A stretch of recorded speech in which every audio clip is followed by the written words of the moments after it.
The cold wind of the North Sea strikes the face, constricting breath painfully. On the horizon are the silhouettes of longships, their prows rising above the waves like the heads of monsters. But where are those very horns? Where are the terrifying helmets that paintings, films, and games have used to scare us for centuries? Why have archaeologists, who have sifted through thousands of mounds and burials, not found a single helmet with horns? And if they didn't exist, who and why made the whole world believe in this myth? Historians assert, throughout all excavations, including the famous finds in Gjermundbu and Gokstad, not a single horned battle helmet has been found. All discovered samples were smooth, made of iron, with a reinforced nasal guard. A helmet with horns, found in Denmark, belongs not to the Viking Age, but to the Bronze Age, 1,000 years before their appearance. But why then, in the minds of millions, have horns become the symbol of the North? The warrior's mask, concealing the face behind narrow eye slits, was called a spangenhelm, from the word spanga, meaning a metal strip. It was a durable but heavy helmet, weighing about 2 kilograms, which protected the head from sword and axe blows. A spangenhelm did not gleam in the sun. On the contrary, it was often covered with leather or wool, so as not to blind one's own in battle. Imagine a formation of northern warriors, mail shirts clinking, axes rising, breath escaping as steam from their mouths. No theatrical horns, only steel, leather, and the hoarse breath of people marching to their deaths. A Viking did not decorate his helmet. He hid his face so that fear would be on the enemy's side, not his own. But the myth of the horns was not born out of thin air. When Europe rediscovered the Vikings in the 19th century, artists and theaters desperately sought a symbol of savagery and barbarism. It was then that the legend was born. German costumers added horns to helmets for Richard Wagner's operas, and from that moment, the false image became an inseparable part of mass consciousness. And yet, behind fiction always hides a shadow of truth. For once, long before the Vikings, horns truly held significance in the rituals of the North. Who wore them, and why? With this question begins a story in which the truth about Vikings turns out to be far more dramatic than any myth. Northern fog rolls over the stone hills. There, where archaeologists once found 2 strange bronze helmets with horns. They date back to approximately the 11th century BC. A time when no Vikings yet existed. These helmets from Vexu and Gelsaug bore no traces of battle damage. They were too thin to withstand a blow. Their horns ended in miniature bird figures. This was not a weapon, but a ritual symbol. A symbol of an ancient cult where warriors did not yet fight for land, but danced for the gods. Priests, whom modern historians call Bronze Age shamans, participated in these rituals. Their goal was not victory, but a connection with the otherworldly.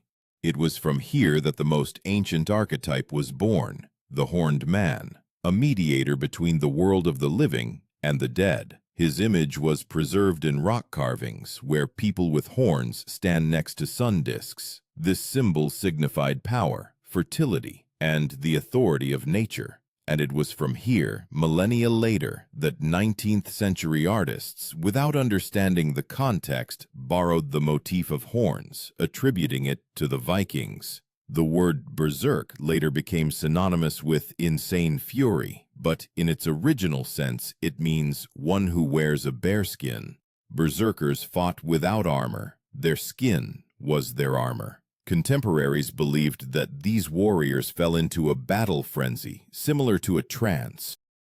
And it is here, according to some researchers, that the connection between ancient rituals and the Viking warrior culture emerges. Not horns, but the inner beast. That is what they awakened before battle. Imagine the field after the battle at Kopervik. Silence, the smell of blood, bodies on the cold ground.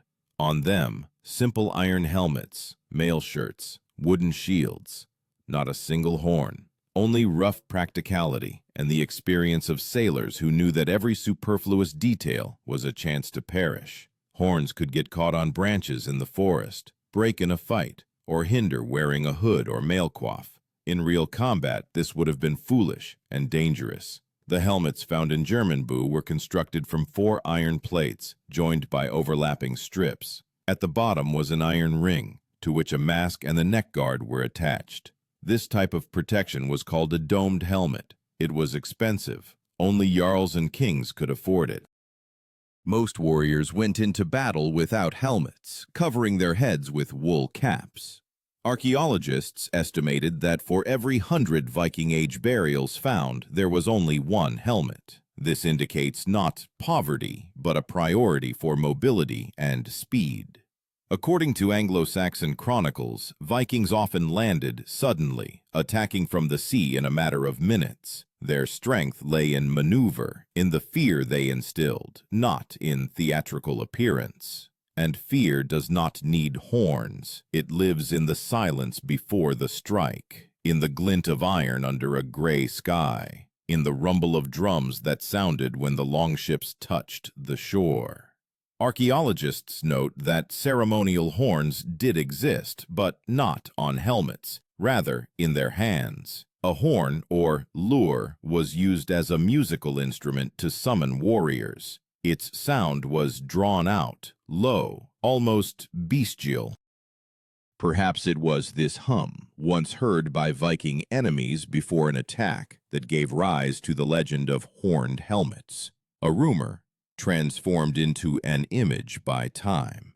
But there is another reason why this myth proved so tenacious. In the 19th century, Europe was experiencing a romantic fascination with barbarians. Artists sought a symbol of savagery, primal strength, and found it in horns. Wagner's theater, the production of The Ring of the Nibelung. It was there that costumer Karl Emil Doppler first added enormous horns to the actors' helmets. They had no connection to archaeology, but they worked perfectly on stage. The audience in the hall felt a primal terror. Thus, the lie became more beautiful than the truth. And yet, when archaeologists in the 20th century unearthed actual Viking burials, the truth surfaced. The real helmets, without ornamentation, without unnecessary shine, covered in rust and sweat, they spoke more than any myth. These helmets did not play a role. They saved lives, and every impact on their metal, every trace of a hammer on the iron, reminded. Vikings were not monsters from an opera, but living people, people who knew that true terror was not in horns, but in the eyes of one who walks to death without fear. But to understand what their true combat looked like, one must delve into the very essence of their military art, into that instantaneous storm which ancient chroniclers called the whirlwind of the north. A storm wave breaks against the rocks. Along the coast, the rhythmic thump of oars is heard. Long-bearded warriors row in time with a drum. This is not a horde of savages, as movies often depict. This is a war machine, coordinated and disciplined. Their longships, called drakars, from the word dragon, because the ship's prow was adorned with a carved monster's head, could travel hundreds of kilometers by sea and rivers, under sail or by oar. Each longship accommodated about 60 people. This was not merely transport, it was a weapon of lightning warfare. Before battle, Vikings removed everything superfluous from their heads. Iron was reserved for crucial blows. Simple leather helmets or thick wool caps were in use. Only the wealthiest jarls had iron spangenhelms, often with a mask that covered the face. But not a single source from the 9th to 11th centuries, neither the Jomsviking saga, nor the Frankish chronicles, nor the descriptions of the Arab traveler Ibn Fadlan, mentions horns, not a single one. However, all of them note Vikings terrified not by their appearance, but by their manner of combat. Before an attack, warriors gathered in a dense formation called swine, or, in Old Norse, svinfylking. This was a wedge which crashed into the enemy's ranks with monstrous force. At the forefront went berserkers, those very ones who, according to legends, lost their human form and fought with the madness of a beast. Contemporaries described them as people who were impossible to stop. They felt no pain, did not retreat even with mortal wounds. At the moment of attack, a battle cry rang out, drawn out like the howl of a wolf, a sound capable of paralyzing the enemy even before the clash. Archaeologists found bones on which traces of scars from sword and axe blows were visible, and nearby, simple iron helmets without ornamentation. These things speak louder than any legends. Their practicality, a manifestation of true northern logic: live simply, strike accurately, die with honor. When enemies saw how hundreds of longships emerged from the morning mist, they did not need horns to understand who was coming. The Vikings themselves became the embodiment of terror. They were like a storm, impassive, relentless, cold. Their strength was not in costumes, but in discipline and the ability to act without fear. Vikings did not wear horns because they were not needed by those who had already become a symbol of fear. Archaeological finds in Birka, Uppsala, and Trelleborg confirm Viking armor was minimalistic. Mail shirt, axe, shield, sometimes a helmet. The weight of full equipment did not exceed 20 kilograms, which allowed them to move faster than the enemy. Their shields, light, made of linden wood, with a diameter of about 80 centimeters.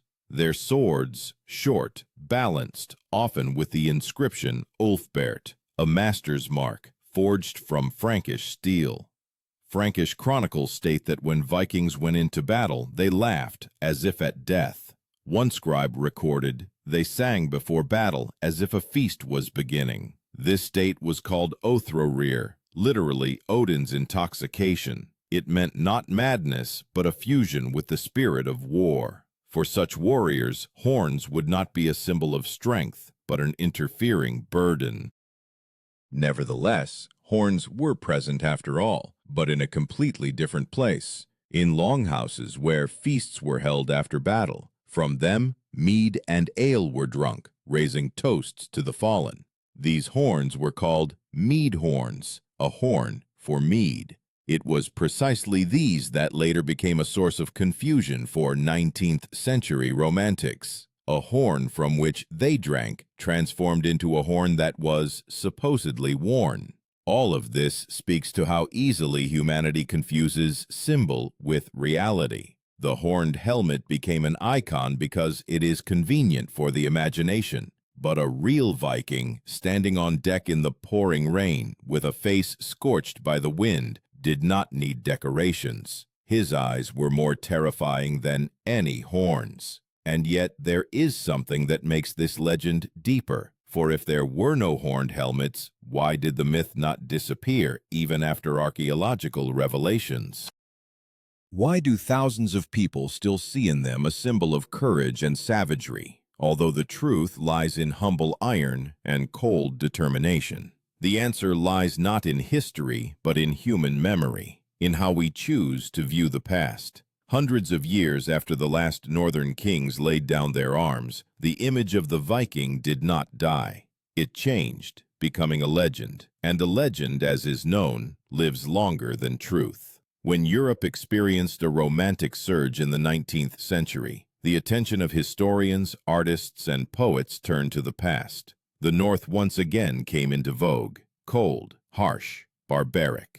People of the industrial age yearned for a world of strength and simplicity, where everything was decided by the sword, not by paper. It was then that a new Viking was born, not one who rode through storms, but one who posed for canvases and sang in operas. During these years, the German composer Richard Wagner was creating his monumental tetralogy, The Ring of the Nibelung. The action in it took place in a mythical North, where humans and gods were intertwined in struggle. But Wagner wrote music, while artists created the image of the heroes. And it was the artist Karl Emil Doppler who first placed horned helmets on the heads of actors. He wanted to emphasize the savagery and animalistic power of the heroes. The horns became a theatrical metaphor, a symbol of primal force. No one even imagined that audiences would take this literally. When Wagnerian productions toured Europe, horns became a symbol of the era. Newspapers, posters, illustrations adopted the new style. Thus began the second birth of the Vikings. 19th-century artists Otto Sinding, Arbo, Eric Werenskjold depicted them with horns, furs, and enormous axes. And although archaeologists already knew then that this was not true, art proved stronger than science.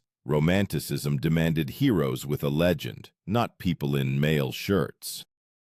The term skald, a poet of ancient Scandinavia, in old sagas meant a guardian of memory. Skalds glorified deeds, not for accuracy, but for inspiration. And in this sense, 19th-century artists became the new skalds of Europe. They created not history, but a myth in which truth dissolved into aesthetics. Against this backdrop, archaeology was only just emerging as a science. The excavations in Gokstad and Osa at the end of the 19th century shocked society. People saw real Viking ships, their armor, and their utensils for the first time. And the more facts scientists uncovered, the more reality diverged from the image. Not a single helmet with horns, only iron, wood, bone. But mass consciousness had already decided. A Viking without horns is not a Viking. This paradox continued into the 20th century. Hollywood, starting with films of the 1950s, solidified the horned style. Cinema did not tolerate boring truth. Audiences wanted recognizability. Thus, actors dressed in furs with heavy helmets stepped from the screen into popular culture. Games, caricatures, sports emblems, all repeated the same mistake.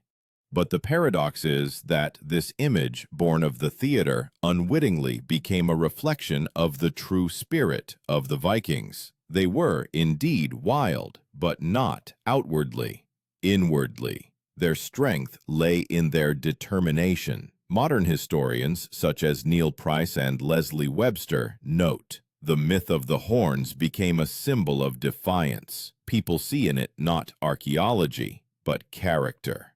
Archaeological finds confirm real Viking helmets were adorned not with horns, but with patterns, often depicting animals, wolves, ravens, dragons. These symbols connected man with the world of the gods, especially with Odin, the patron of war and wisdom. The raven was his eye, the wolf his teeth, and the dragon his breath. These signs were not theater, but a prayer engraved on metal.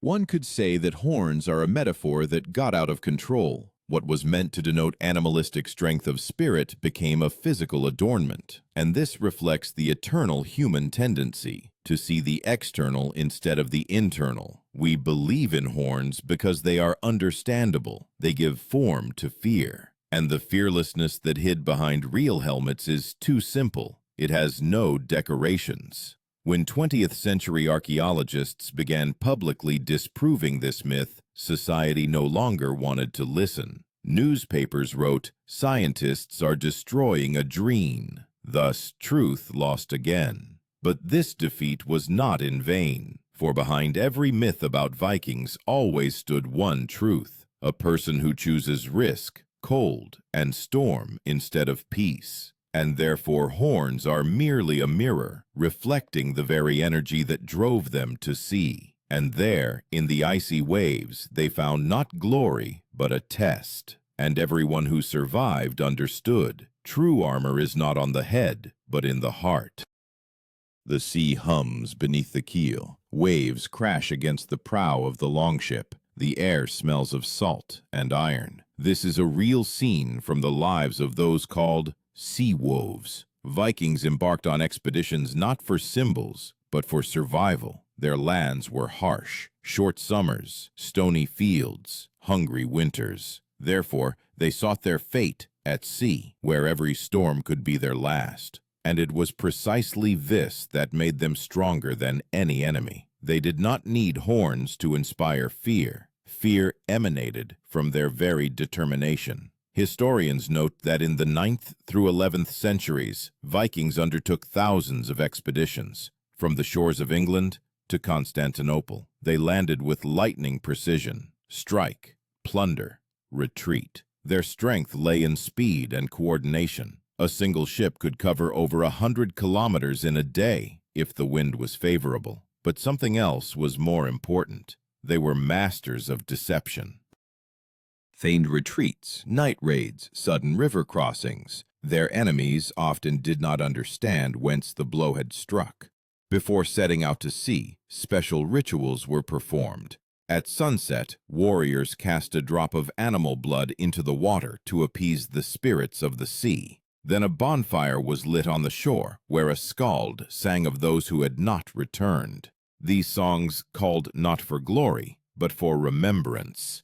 Vikings knew every expedition could be their last. And when warriors put on their helmets, even without horns, they still did so as a sacred ritual.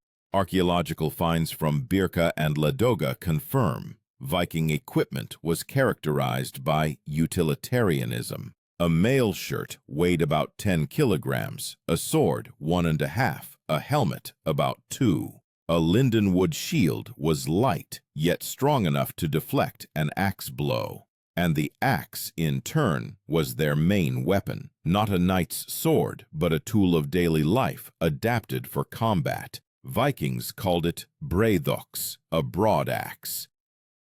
With it, one could both build a house and break down gates. Whoever saw a Viking battle said that they fought not for shouting, but for silence. Their blows were precise, measured, almost cold. No bright clothes, no feathers or horns, only gray iron and a gaze devoid of fear. They did not strive to appear as monsters. They were so in action, not in appearance.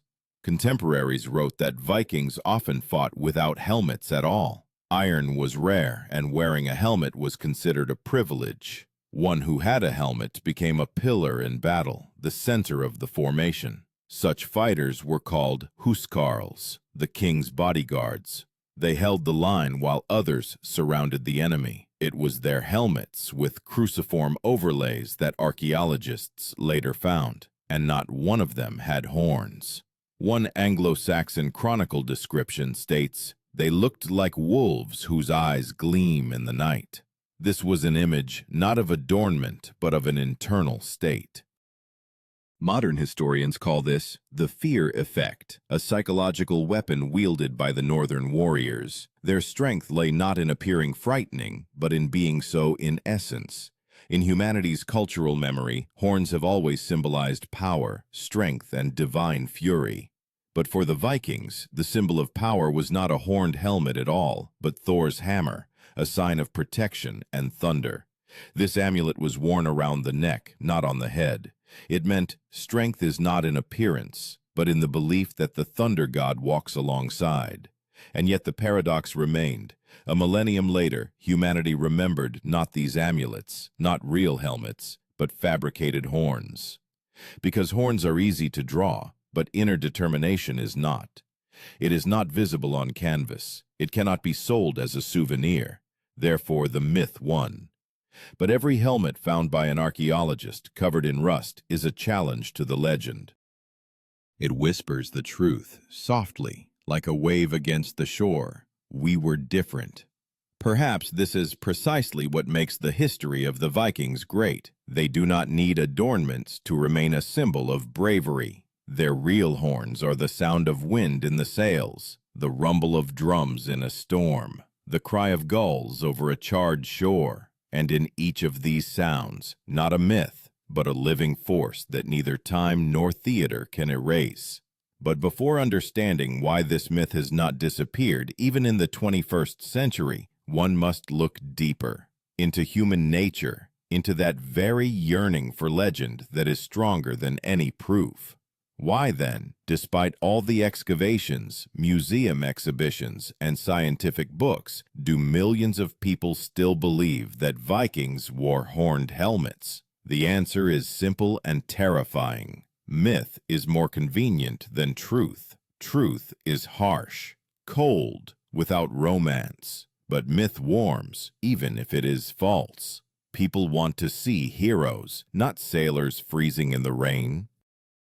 They want spectacle, not reality. That is why the horns remained. They outlived an era, burned the truth, and were reborn in culture as a symbol of savagery, strength, and defiance. When 20th century archaeologists, from Norwegian researchers to British specialists in Scandinavia, published new discoveries, it seemed the myth was about to collapse. In museum display cases stood real helmets, dulled, dented, without any ornamentation. Scientists showed photographs, drawings, reconstructions. They wrote, "Not a single horned battle helmet has been found." But the myth continued to live. Why? Because it became a symbol not of the past, but of imagination. For a person needs not only to know, but also to feel. And when a viewer sees a Viking with a horned helmet in a movie, they are not looking for historical accuracy. He seeks energy. These horns became a visual language of strength, the kind that a person would want to possess. We ourselves created this symbol to remember what is almost gone from us, the courage to face the storm. And yet the truth has not disappeared. In the archaeological museums of Oslo, Stockholm, Copenhagen, one can see authentic finds: the helmet from Jernmundbu, swords with runes, mail shirts, reconstructed longships. On the iron parts, traces of blows, traces of time. They speak without words. Each of these items is a witness to an era where man and metal were one. And when you look at them, you understand. A Viking was not a monster, but a master of survival. His armor, simplicity, his strength, discipline, his pride, resilience. The term by which the Vikings themselves called the ideal warrior sounded like Drenger, a man of honor. A Drenger did not boast, did not adorn himself. He proved everything by his actions. It was this word that conveyed what the legend later distorted. Horns, that is an adornment. Honor, that is a choice. And in this difference lies the whole essence. Vikings did not try to look great, they simply were great. Modern historians call the Viking Age the time of the brave. Their legacy is not in costumes, but in the very idea of venturing into the unknown. They did not know what awaited them beyond the horizon, but they went anyway. And that is why their image is so tenacious. We see in it not barbarians, but the embodiment of human courage. In this lies the secret of the myth's longevity. When Vikings died, their bodies were often burned on a longship, sending them out to sea. The flames reflected on the waves, and it seemed that the sun itself was escorting them to another world. Perhaps it was this image, boat, flame, cold wind, that became the true symbol of the era. Not horns, but fire. Not theater, but silence after the last scream. And yet the legend of the horns proved stronger than facts, because it gives us not knowledge, but a feeling. It reminds us that every person holds within themselves a wildness, one that calls to action, to risk, to overcoming. In this sense, the horns became not a lie, but a metaphor. They grew not from helmets, but from our need to see heroes in ourselves. Today, as archaeologists and historians continue to debate the details, one fact remains unchanged. Vikings were people of flesh and blood. They ate dried fish, slept on furs, froze, lost loved ones, but rose again. They lived without adornments, but with an inner fire. And if anything can be called their true horns, it is their will. And now, knowing the truth, you can ask yourself, what is scarier, a Viking with horns on his helmet, or a person without fear in their eyes? For horns are merely metal, but determination is what does not rust. Therefore, when someone says that Vikings are a myth, remember, they simply did not need theater to become a legend. Their horns rang not on helmets, but in the hearts of those who went to meet the storm.